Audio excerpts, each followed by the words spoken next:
What is this? What is this? This is the On God. Wait. This episode is powered by Zuma Coffee. Visit at ZumaCoffee_ on Instagram to learn more. Let's start. Hey God Gang, welcome. A couple of weeks ago, I released an episode called We Should All Be Artists, where I spoke about the spirit and the mindset we should borrow from artists to make our lives more beautiful and meaningful. I also talked about how artists are the ones who will save the world. What if I told you that art is the solution to all your problems? Not money, not leaders, not elections, and certainly not religion. Art and culture. That artist you follow on Instagram is probably doing more good in the world than your pastor. Believe me. Link in the description of this episode. It got such good reviews, and it also started a much needed conversation about how we treat art, how we talk about art, what we refer to as art. I'm of the opinion that art has lost its touch, its value, and we're suffering from that in ways we haven't yet considered. There was once a time art was the most revered thing in the world, the most precious part of human existence, the highest calling anyone could ever answer. Not being a priest or a pastor, but being an artist. Today, the roles have reversed. Art has been reduced to gimmicks and over-commercialized formulas. Every act of creation is called art. Anybody can call themselves an artist. Even AI has joined the group chat. Some wannabe can do the barest minimum, like placing a banana peel on a block of wood and call it art. And then audiences eat it up. No pun intended. Is it just me, or has a lot happened in the past 3 years with regards to art? We went from NFTs, which said each piece of art is unique and a commodity, to AI-generated images that say art is worthless, everyone copies anyway. To the point where people began to say stuff like AI will replace every artist in so and so amount of time. And they actually believed it. In fact, they were waiting on that to happen. And what bothers me about that line of thinking is that it suggests that there is a group of tech people who have seething resentment for the natural human creative impulse inside every person. There are people who silently envy that power that artists have, so they dedicated their lives to reducing it to ones and zeros, effectively giving every Tom, Dick, and Tinubu the opportunity to cosplay as artists. When people started using AI to generate art, I remember how they gleefully refer to themselves as artists. That's like hiring someone to paint for you, simply telling them what you want made and then calling yourself the creator of the art, an artist. If you think that AI makes you an artist, then I am a polyglot because of Google Translate. Make it make sense, fam. And don't get me started on the fact that a lot of theft goes into generative AI. I think all these things have happened for many reasons. First off, we don't have a true appreciation for art. Like, we don't really see art. We see content. We see pretty pictures and pretty things. We don't understand the true meaning and power of art. It is interesting at this moment in time because humanity has never been more culturally exposed than it is now. But what is exposure without context, without understanding, without love? And what is it with human beings and shortcuts? Oh, we love a shortcut. But one of the things that make art is the process, the internal battle, the human component combined with divine intervention. Art that is supposed to take days, weeks, months, years to create. Mastery that takes a lifetime to develop. AI and tech now deliver it in seconds. If I may, I'll tell you the problem with the scientific power that you're using here. It didn't require any discipline to attain it. You know, you read what others had done, and you took the next step. You didn't earn the knowledge for yourselves, so you don't take any responsibility for it. You stood on the shoulders of geniuses to accomplish something as fast as you could, and before you even knew what you had, you patented it and packaged it and slapped it on a plastic lunchbox, and now you're selling it. You want to sell it. Well, I don't think you're giving us our due credit. Our scientists have done things which nobody's ever done before. Yeah, but your scientists were so preoccupied with whether or not they could, they didn't stop to think if they should. And we celebrate it, not knowing what we're losing, what we're giving up. That's not a good sign. And don't get me wrong, I use AI art from time to time. It's very handy in several situations. I mean, to be able to type words and generate an image, that's powerful. I get the hype. In that situation, the creativity is even in knowing the right prompts, the right details and context to input so that the AI can give you something close to what you imagined. Despite the appeal, it's not the real deal. In part 1, I said that art is a combination of a high level of skill and imagination. AI makes it so that those with imagination but no skill can thrive. Again, that's cool, but that's not art in the sacred sense of the word. I think much of the debate comes down to what one believes the purpose of art is. Is it to let humans express and explore themselves? Or is it to give humans an endless stream of mind-numbing content to consume? Sit with that for a minute. What you're about to listen to is a short conversation with a friend who played devil's advocate to my idealism of art. Listen and see where you fall in this battle for the soul of art. My name is Rodney Omokachia, and you are welcome to The Young God, a podcast for gods. Yeah. Stand back, gotta talk. Watch cost. When I was gonna do the EP, Yeah. for me it was let's just vibe, like just vibes and inshallah. Okay, yeah, I can write songs but then I sat with it and then I sat with someone else and then he broke things down like what do you mean let's just vibe? So the way art is once you put it out there, people have taken it the way they want to take it and you don't know what they will do with it. And also the way how the fluidity of the world that we live in is go on, just put out a song out there and TikTok grabs it and somebody just does a rendition and then it becomes like thousands of people and then you say, oh me, I was just vibing, I don't know what you guys are doing. Like you don't know what would happen. So be intentional about it with the people who would sing, because I'm not singing obviously. So those who would sing, the person who would master, who would produce, what it would sound like, what you be clear about the message that you're passing across, and you just put some intentionality with your creativity and see what the world does with it. And that's what I'm looking forward to, like, and that's what I wish many artists would do, like, be intentional about it, about everything. About everything. About everything. See, at that point, that's how you start to think like I mean, you're an artist, but like I always say to people that we should all be an artist. Yeah. Because to be an artist means to be intentional about the things you do. Yeah. The same way an artist would think about, let's say, you're painting. Yeah. And you're thinking of what strokes to use. Yeah. What color combinations Right. to use. So imagine that for your life in general. You're like, I want to paint the most beautiful picture I can paint.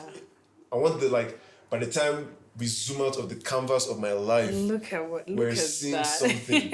Okay, so in this corner, let's say I'm drawing the eyes now. I want these eyes, unless the eye represents maybe your financials, right? I'm going to craft a situation where I'm making money do something I love. Bam. And then you just think of that, yeah. Go to the nose. Let's say nose is your health. Yeah. I want to be able to run marathons. All right, now how do we do this thing? Yeah. What do we need to do? And you're painting it like that. And then before you know it, you've done all the different things and you zoom out and you see a hell of a portrait. Yeah, like yo, who's that? Put that in a museum now. And then you see what people charge.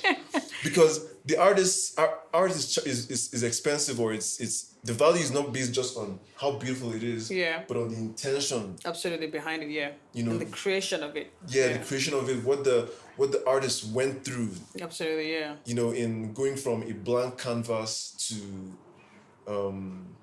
a fully formed work. Right. Which is why I laugh at modern art today, where someone will just go and put a banana and say it's art. They're just shitting on art. I know someone who always, but it is art though. Again, is it though? Yes, the artist is dead and interpretation brings meaning. So it is left to you to interpret what the person has done into, how you want to take it. It is, a banana could mean many things. Okay, if I go and buy a banana, eat it, right? And I bring the peel. and I put it here, Right. and I put it here like this. You can call it art if you want, but there's levels. There's levels, and the levels is why we have people like the Beyoncés and the Michael Jacksons and the Da Vinci's and the Picassos. Yeah. Because in their work, they're not trying to insult the intelligence of the audience. But why That's do you one. guys see it like that? It is art. But like words have I'm meanings. playing the devil's advocate here, you know. And I'm coming at you because there are people that think like that. So we're having this conversation because it needs to be hard, right? Right. I love coffee. I've always wanted to become a proper coffee connoisseur. It is for this reason I'm partnering with Zuma Coffee, an Abuja-based brand that takes coffee very seriously. Their beans are locally sourced, roasted in-house, and for sale. Their barista is world-class with intimate knowledge and experience about all things coffee, always experimenting, concocting, and telling the stories behind the beans. Their menu contains unique recipes for different levels of coffee lovers.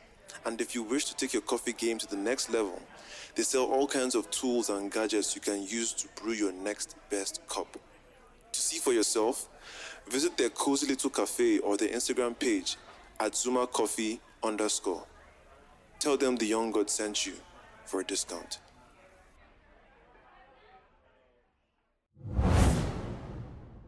Skill, imagination, creative desire, good taste, and experiences. These 5 things make an artist. Putting a banana peel and telling people to interpret how they like, that's not art, that's just you fucking around. But that could also be that, you know, you guys are sleeping and I want people to wake up and use their mind. So when you look at this banana peel, what do you see? And it's also, you know, it's also the tone in which, you know, you communicate this to the people. It's inflating and then, you know, dropping it and then and people are like, oh. Let me tell you something. It's a silly thing. Okay. My husband and I, we tease that, you know, we'll just have this massive canvas all across the room, 4 walls. Mm-hmm. And we'll just wake up one day and just splash whatever, paint, oil, everything on it. Mm-hmm. And then when you call people in, incense. Okay. Can you imagine the level of interpretation you would get? Yes. People would be like, damn, I see the strokes. There's nothing that, you know, Yeah. or even make it like blank canvas. People would interpret that. But then that is art. Because it gets your mind up, it wakes you up. Okay, so it's only half of it. It's only half the process, right?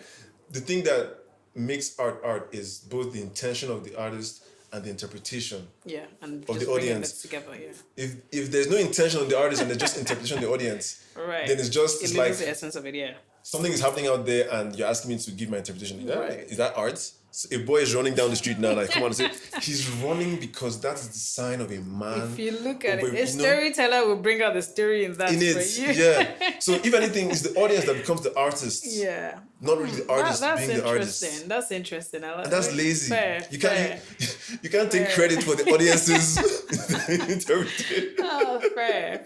But if you put in your own thing, like this is what I intended to do, and in the art and the audience now has their own interpretation, that's fine. That's different. That is art. That is art. You know, if you're seeing the skill, like you can see years of this person's maybe pencil work or brush work or ceramic work, or, like you can see songwriting, stage, all these different things that take years. So in essence, we're bringing it back to put some intentionality into your creativity. You know? You're artists, but you know you can be the greatest artist when you're intentional about it. Don't be lazy. because again, there's also levels to audiences. Right. There's the audience who, since they're not as sophisticated, they will take whatever. They will take anything. Right? But somebody that has studied art and seen art and has experienced, there's something called duende. Yeah. Duende is the power. In Spanish, there's a word called duende, spelled Duende, that describes the mysterious power of art to deeply move a person. They say it is that heightened state of emotion, expression, and authenticity felt by both the artist and the audience. The Spanish believe that the duende is an earth spirit who helps the artist see the limitations of intelligence, who brings the artist face to face with death, and helps them create and communicate memorable, spine-chilling art. That's not a joke, right? So if you're someone who has experienced that, Yeah. if you felt it, if you've seen it, and you come and drop pill and tell me I'm supposed Right. and you can imagine this is You take banana peel and I'll stone you I with will it. I will use chicken inside your mouth. You Eat know, the rest of it. and think of it, this is the same level of like gamesmanship Right. that a lot of people use to get away with mediocrity today. Right? You can see a lot of things out there that just ain't it. But because audiences are not as sophisticated and Yeah. don't know what the So differences for are. lack of a better word to say, like, what sort of embracing mediocrity? Is it that, there's not enough for people to even embrace to say, "Oh, this is authentic," or it is that, just so many of us, let anything go. Those who have the eye, let them stick to the ones that are the eye. And those of us who have the mundane and ordinary, let's enjoy this ordinariness and this mundaneness. I am saddened not by Microsoft's success. I have no problem with their success. I have a problem with the fact that they just make really third-rate products. Their products have no spirit to them. Their products have no sort of spirit of enlightenment about them. They are very pedestrian. And the sad part is that most customers don't have a lot of that spirit either. But the way that we're going to ratchet up our species is to take the best and to spread it around to everybody so that everybody grows up with better things and starts to understand the subtlety of these better things. Apple and Steve Jobs. Yeah. The very reason Apple and iPhone, all these things exist, is that Steve Jobs' intention was to create something that was so nice, Yeah. so organic, so simple that it would, just be a no-brainer Yeah. in terms For of anyone who's using, yeah. what we thought a phone should be. We know what phones were like before the Yeah. iPhone came out. If you can remember, if you're old enough to remember, you know that it was. There's a reason why the iPhone was like the coming of Jesus, second Yeah, coming of like, Jesus when it damn. came out, because of that level of intention. Intentionality, yeah. And as a result, it raised what the audience and Yeah. society and culture could expect of what a phone should be, Right. or what any piece of tech should be. It has to feel and work a certain way, Yeah. right? And before then, anything would go. Microsoft released their weird ass UI, Yeah. and at least We we will can take it, type. yeah, But we we can took use it, it. So again, we talked about having art that is able to change culture and influence people. Yeah. That to me, that's the ultimate of art. And you can call anything you want art, really. I mean, if you draw a piece of paper or something on a piece of paper, you can call it art if you want. Yeah. But there's levels.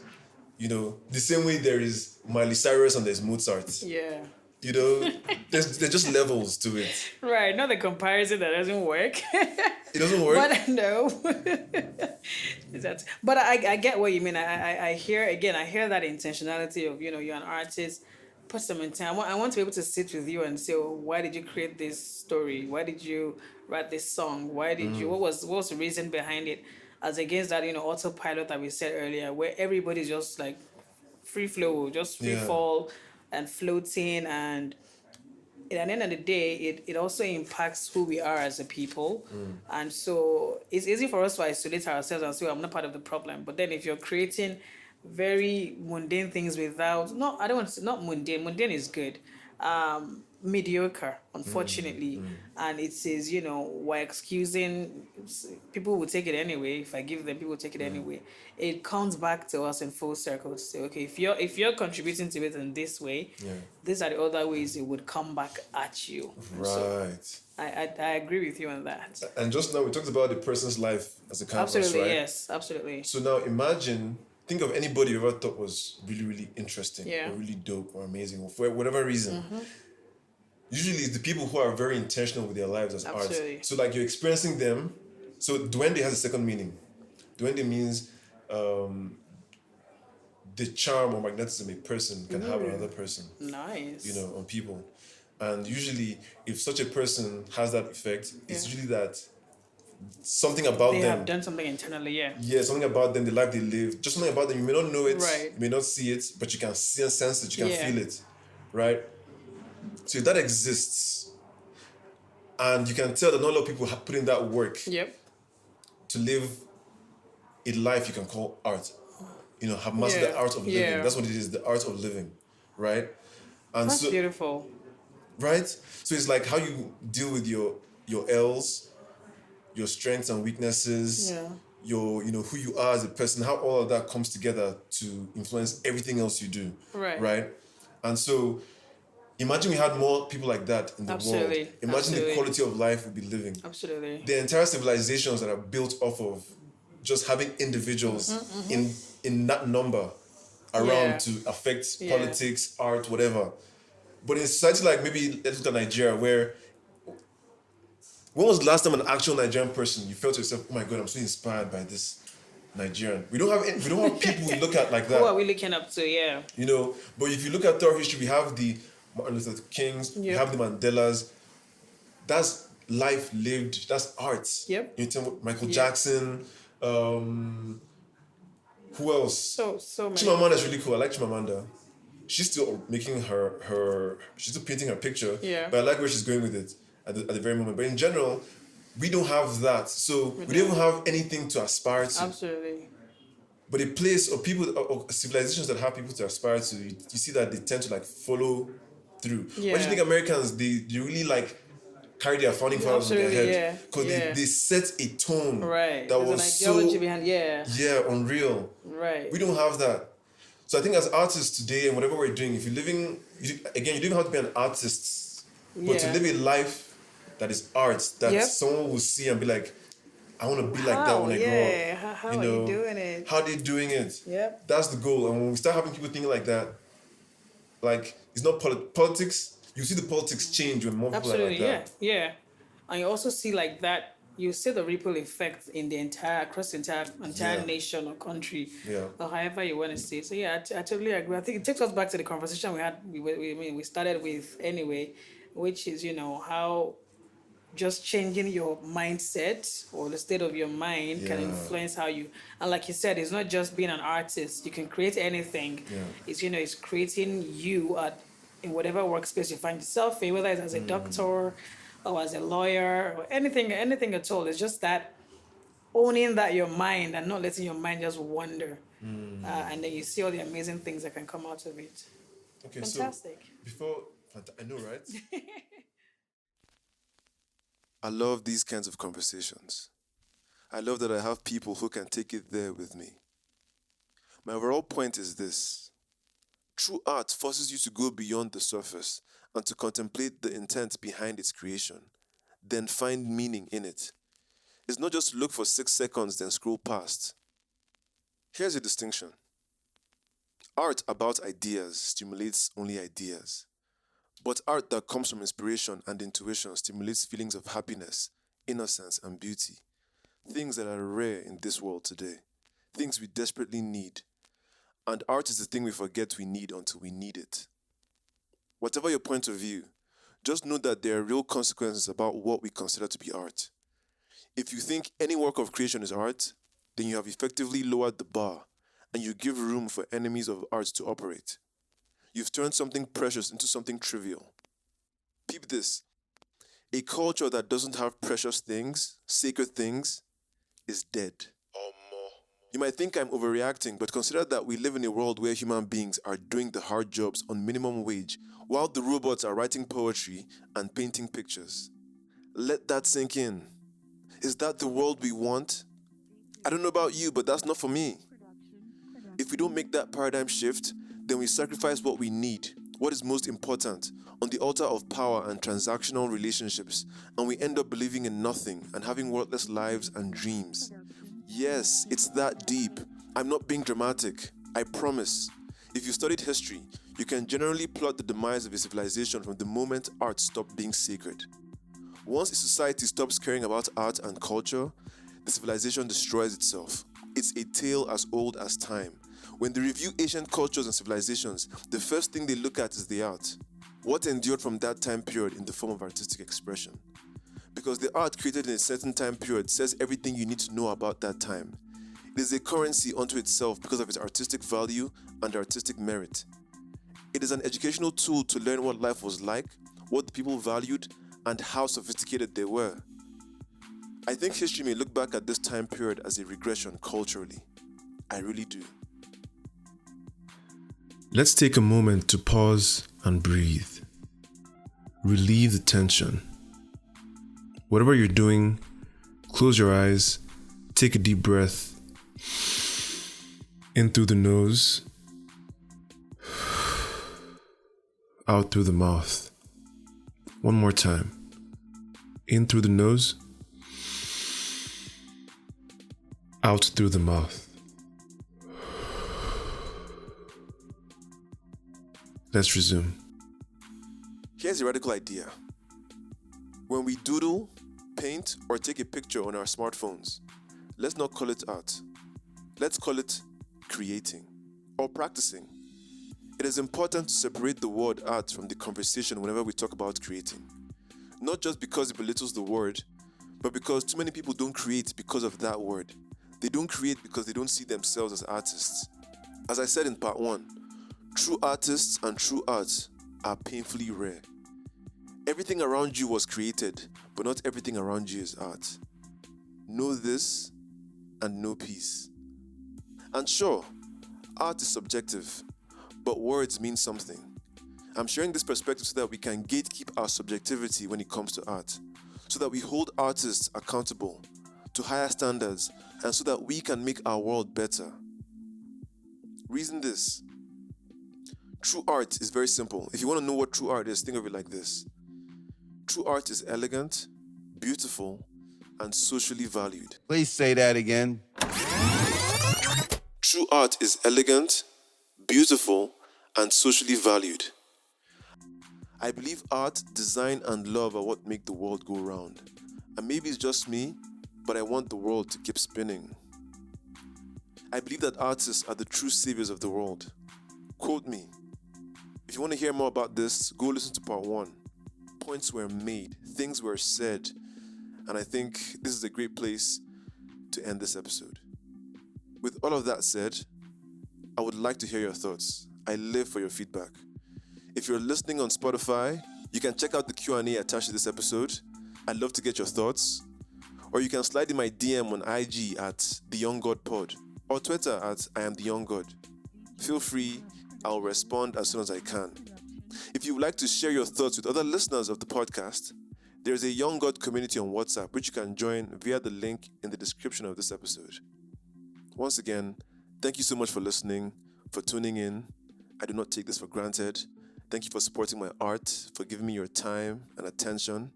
If you enjoyed this, please review, subscribe, and share to all the art lovers and art enthusiasts in your circle. And whatever you do, move like an artist. Move with skill, imagination, and intention. Let your presence and your absence be felt. My name is Rodney Omorkache, and this is The Young God. It's got talk. It's got talk.